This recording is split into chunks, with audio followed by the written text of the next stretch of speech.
Setiap tanggal 1 Juni, kita, bangsa Indonesia, selalu memperingati hari lahir Pancasila. Tapi, kamu tahu nggak kenapa harus tanggal 1 Juni?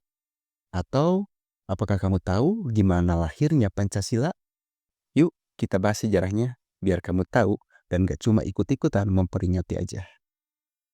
Ditetapkannya tanggal 1 Juni sebagai hari lahir Pancasila karena dilatar belakangi adanya peristiwa bersejarah pada tanggal 1 Juni 1945. Tapi sebelum menjelaskan peristiwa yang terjadi pada tanggal tersebut, saya ingin membahas terlebih dahulu tentang Perang Dunia II yang menjadi salah satu faktor eksternal dari lahirnya Pancasila. Perang Dunia II adalah sebuah konflik global yang berlangsung dari tahun 1939 hingga 1945. Melibatkan hampir semua negara di dunia.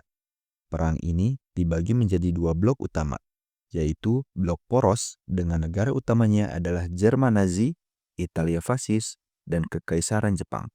Dan blok sekutu yang negara utamanya adalah Britania Raya, Uni Soviet, dan Amerika Serikat. Pada saat dimulainya Perang Dunia II, wilayah Indonesia masih dikuasai oleh Belanda, yang merupakan bagian dari blok sekutu. Namun, pada awal tahun 1942, Jepang menyerang bangsa Belanda yang berada di wilayah Indonesia hingga Belanda menyerahkan wilayah kekuasaannya kepada Jepang. Belanda bisa semudah itu menyerah karena dampak dari Perang Dunia II, di mana blok poros sangat unggul sejak dimulainya perang hingga awal tahun 1942. Akan tetapi, pada pertengahan tahun 1942, keadaan berbalik. Blok sekutu mulai mengungguli Perang Dunia II hingga akhir masa perang.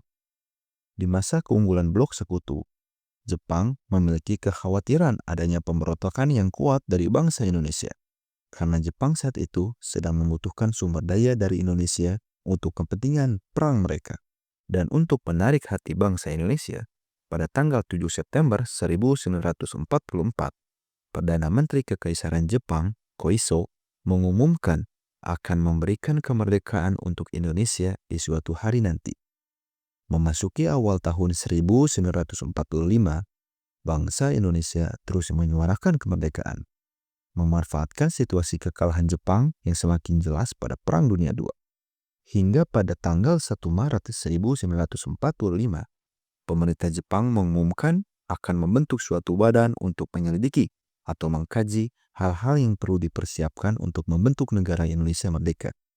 Badan tersebut bernama Dokuritsu Junbi Chosakai, atau dalam bahasa Indonesia sering diterjemahkan Badan Penyelidik Usaha-Usaha Persiapan Kemerdekaan Indonesia, yang diresmikan oleh pemerintah Jepang pada tanggal 29 April 1945, yang beranggotakan 62 orang dari bangsa Indonesia dan 7 orang Jepang sebagai pengawas.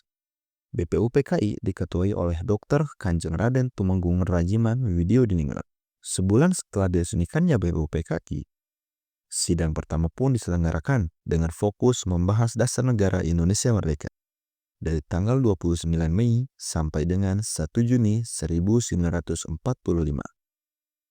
Pada tanggal 29 Mei 1945, Muhammad Yamin mengusulkan dasar negara yang terdiri dari 5 asas, yaitu peri kebangsaan, peri kemanusiaan, peri ketuhanan, peri kerakyatan, dan kesejahteraan rakyat.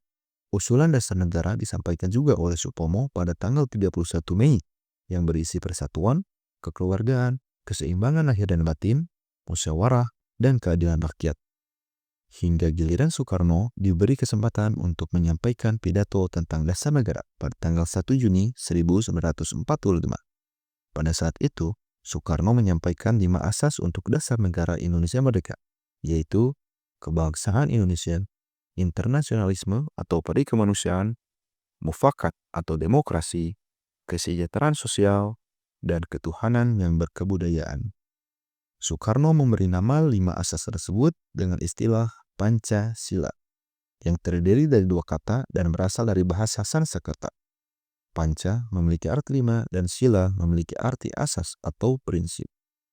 Dan karena istilah Pancasila yang disampaikan pada tanggal 1 Juni itulah alasan ditetapkannya tanggal 1 Juni sebagai hari lahir Pancasila. Tapi ada yang aneh. Dari 5 asas yang disampaikan oleh ketiga tokoh, kenapa tidak ada yang sama dengan kalimat dan urutan yang ada pada naskah Pancasila saat ini? Jika kamu tahu jawabannya, silakan tuliskan di kolom komentar ya. Jangan lupa like, subscribe, dan share jika bermanfaat. Dan selamat memperingati Hari Lahir Pancasila 1 Juni 2025.